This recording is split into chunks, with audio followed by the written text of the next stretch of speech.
안녕하세요 여러분. 제 채널에 오신 걸 환영합니다. 저는 고등학생이고요. 오늘은 제가 어떻게 혼자서 한국어를 배웠는지 이야기할 거예요. 한국어에 관심 있거나 그냥 궁금하시다면 끝까지 봐주세요.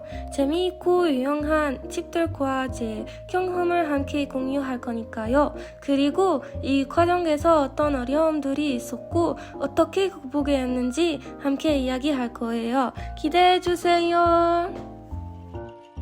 So, if you find that my Korean isn't that bad, please stay till the end of the video. Now, first of all, if you want to learn a new thing or a new language, you have to set your goals and also you have to be motivated. So first, you have to know why you want to learn Korean or why you want to learn this new language. So for me, it all began with a deep interest in Korean culture. I was super fascinated by K-dramas, K-pop, and also Korean cuisine. My goal was to understand the language well enough to watch shows without subtitles and also communicate comfortably with locals. Okay, now let's dive into the beautiful world of Hangul.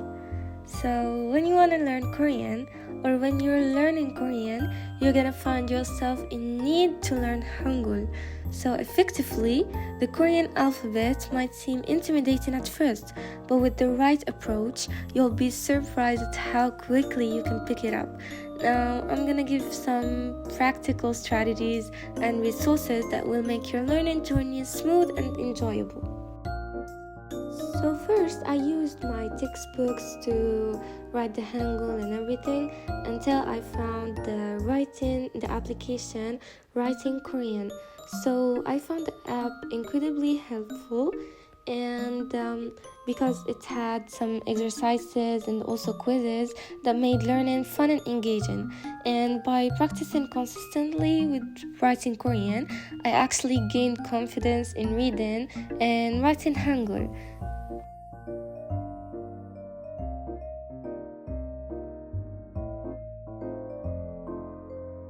So of course, after learning the Hangul, I had to write it down and practice. Now that's why I want to share a unique method that helps me learn Hangul effectively. I started by writing random phrases alone. Initially, I started by jotting down simple sentences I encountered in daily life of phrases from Korean songs and shows and also books. This hands-on approach not only improved my understanding of Hangul characters, but also reinforced my memory through practical application. Over time, of course, I noticed significant progress in my ability to read and write Korean confidently.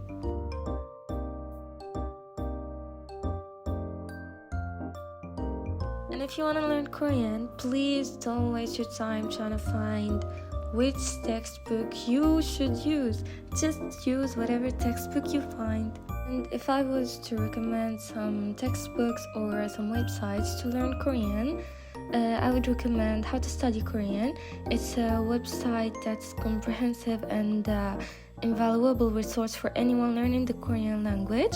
What sets it apart is its structured approach, starting from the basics of Hangul and progressing through grammar, vocabulary, and sentence structure.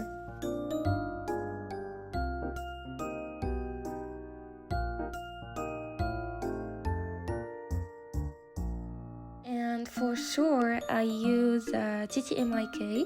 It's a website, but I just printed it out. I had the PDF and I printed it out. So Talk to Me in Korean is an exceptional online resource for learning Korean that stands out for its user-friendly approach and high-quality content. And also it's effective because it emphasizes on practical conversational skills from the very beginning. And also the lessons are well structured, starting with basic grammar and vocabulary and gradually progressing to more complex topics. So of course, while learning Korean, you'll have to learn new vocabulary. And to memorize the words, I used the flashcards method. Flashcards are really effective and perfect to learn the words. So firstly, I create flashcards with Korean words on one side and their meanings or translations on the other. I recommend using colorful cards to make them more engaging. And then I review my flashcards regularly. Actually, consistency is key here.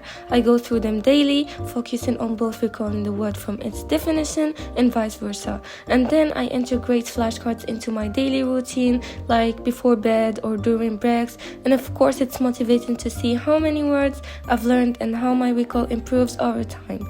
And I use this method until I switched to using my phone.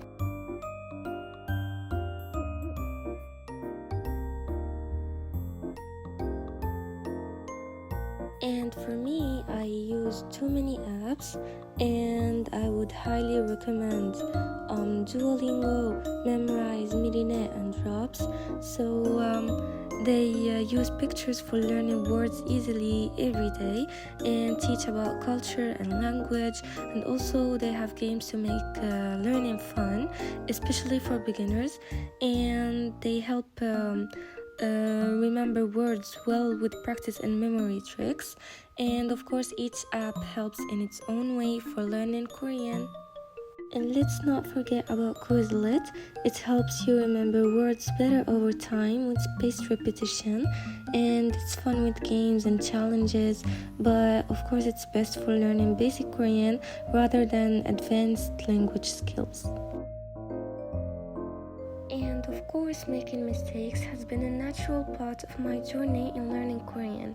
I actually struggled with pronunciation and mispronounced some words, and actually also grammar was another hurdle where I frequently made errors in sentence structure or verb conjugations, and memorizing vocabulary can be overwhelming at times. Despite these challenges, I found that consistent practice and using various learning resources have helped me overcome these obstacles gradually. Setting goals has been crucial in my journey to learn Korean effectively. It's important to have clear objectives that are specific, measurable, achievable, and relevant. For example, I set short-term goals like learning a certain number of new words each week or completing a specific grammar lesson and achieving fluency or passing a proficiency test.